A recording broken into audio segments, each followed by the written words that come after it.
Okay. Ready? Alright. Welcome today to this episode of Behind the Plastic. Today I'm with Cassie Mays. And some things at Cassie Mays, she's one of my favorite people.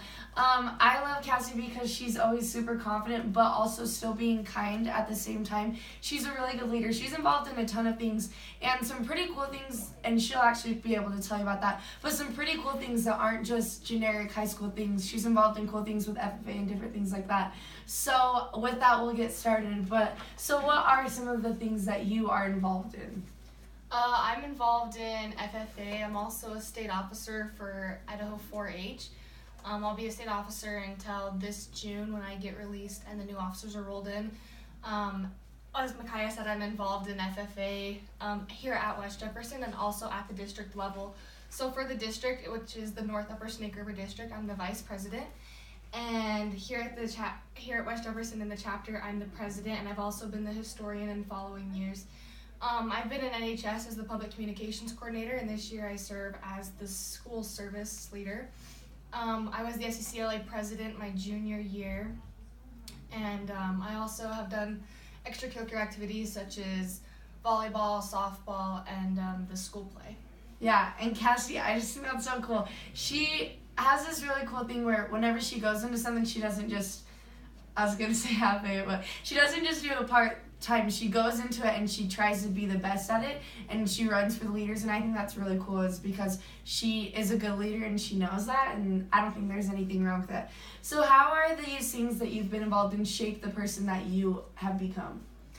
Being involved in these different things is something that I just decided pretty early on. When I was in 7th and 8th grade, I started doing student council, and that's something that I've really enjoyed and I've done since 7th and 8th grade. I've been anywhere from an activities manager to an historian to now I'm the student body secretary, and I just told myself that you're only young one time and you can only do these things that teenagers and young people get to do, and so you might as well take advantage of every opportunity that you have.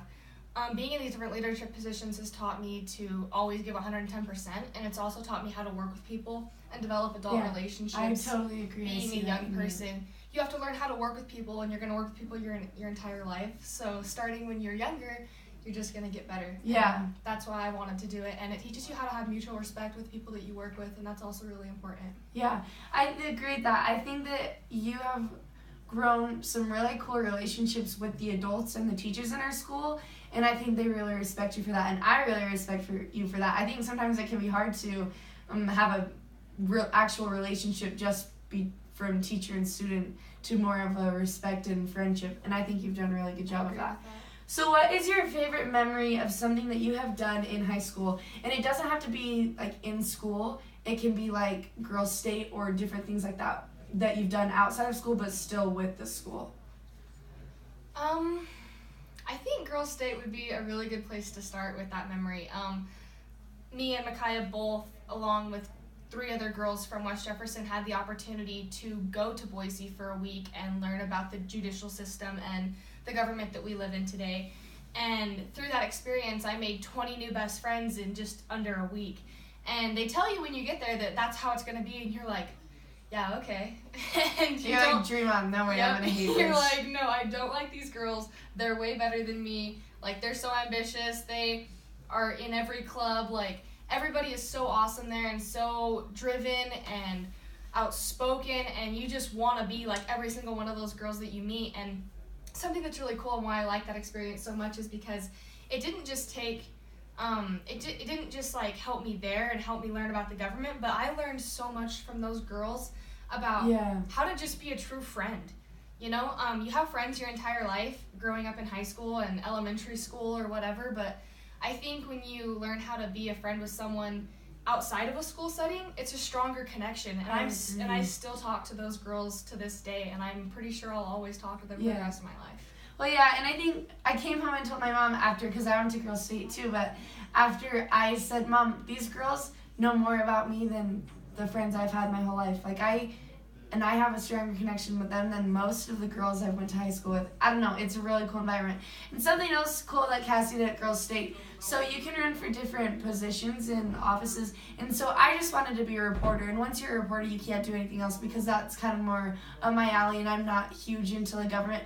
But Cassie ran for almost everything, and she was a senator, right? You got to be a senator. I was elected a U.S. senator, which is just basically a senator over the government a mock government that we created that week at Girls State. So I was just kind of the final say in the House and in the representatives. And it was so cool because you don't really see each other at Girls State. I saw Cassie and the other girls probably a couple times. But every time I saw her out there running, I would be like, heck yeah, that's my girl. And she got to meet Mike Crapo, so tell us a little bit about that. So I actually didn't get to meet Mike Crapo himself. I got to meet his staff. Oh, okay. But he was in D.C. doing a lot of business, which he actually is in D.C. more than he is in Boise. But I got to meet his staff and talk to the people and how their offices run, which they gave me a lot of cool opportunities. I talked to his staff, and his secretary's name was Courtney LaHosa, and they took me to my a birthday dinner, like luncheon at Capitol Cellars there, just to kind of make me feel welcome. But some of the other opportunities they gave me was that if I would like to become a student at Boise State, I was looking into that college at the time, and they told me if I'd like to be a student there that they would give me an internship to work in their office. So they were very welcoming and gave me a lot of opportunities. They also gave me the opportunity to apply to be a page in Washington, D.C., which I didn't take because I chose other paths in my life and decided that it'd be more important for me to stay here, and I got accepted to the surgical technicians program in Idaho Falls, so I'm going to pursue that part of my career rather than going to be a page. But they gave me so many great opportunities, and it was definitely something to think about, and it was hard to turn down. Yeah, that's awesome. Okay, so I know you already know this, but the reason I'm doing this is because I want to encourage more diversity in schools, and I want to kind of bring out the idea that being different is a great thing. So what would you say on that? Do you think that right now being different is seen as a bad thing? Not at all. Actually, part of the reason that I've decided to be involved in so many things and decided to try for so many things is partly because I live in such a small town. I'm from Howe, Idaho, and the population is around 150, 200 people. We don't have a gas station, we don't have a grocery store, and we have to go 30 miles either direction from Arco or to Mud Lake to even get gas. But I just wanted to see how many experiences I could have. And through all these experiences, I've dealt with so many diverse people. It's amazing. Yeah. I see different cultures, I see different personalities, I see different ways of life in all of these organizations that I'm involved in. And that's something that I've loved, because in our rural community out here, we don't get to see like transgender or like culturally diverse, I would say that too.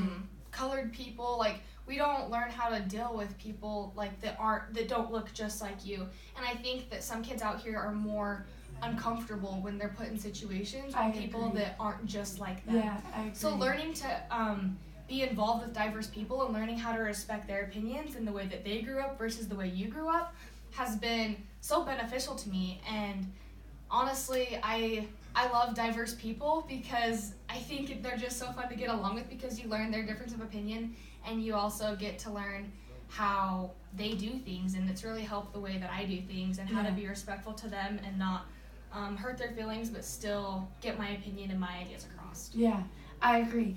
Okay, so one thing that I usually like to ask, and I know that they asked kind of the same thing when we went to Girls State, when we applied, was if you were an animal, what would you be and why? So I want to ask you, if you were a superhero, which one would you be and why? Because I think these questions can actually tell us a lot about ourselves, even though they're kind of funny and weird, but I think that they really can. So what superhero do you think you would be? I don't really know a whole lot about superheroes or their personalities, but I think that Captain America is such a bold superhero that I think that I would fall underneath his category, because I have a very bold personality. Yeah. And a lot of people know what I'm thinking before I say anything, just because I'm such an open book and I'm pretty easy to read, and that's just my personality. So I think I would definitely fall underneath him. Yeah, I agree with that.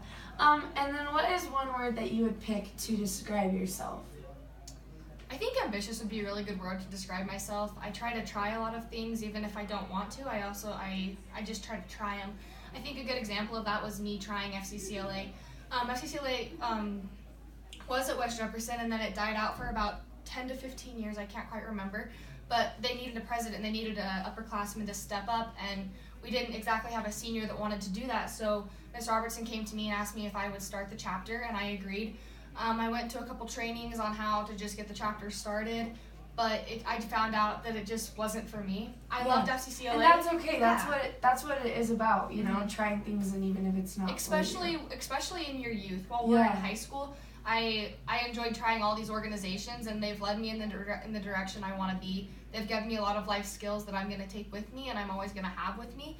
But some of the organizations I've been involved with haven't been a lifestyle for me, and that's just what I found. Yeah, and that's totally fine. I think that's what we're supposed to do, is try different things, and trial and error. You know, it's not going to work, or it is, and I'm going to keep going with that. Okay, so at the end of all these interviews, I always like to ask, because we're leaving, what is one piece of advice you want to leave the students of West Jefferson High School with about being comfortable in their own skin and breaking down their plastic? I think that the one piece of advice I could give is just be proud to be a Panther. There is something in being a Panther that you can't find anywhere else, and you need to be proud to be yourself. And being yourself is okay. Oh man, Cassie, you got me with that. Yeah. Jeez, I agree 100%. Thank you very much. And I want you guys to know that I really love Cassie, and I think she's gonna do amazing things in her life. And jeez, I love you. Come here. Okay, so thank you so much for watching this episode, and join us next time for Behind the Plastic.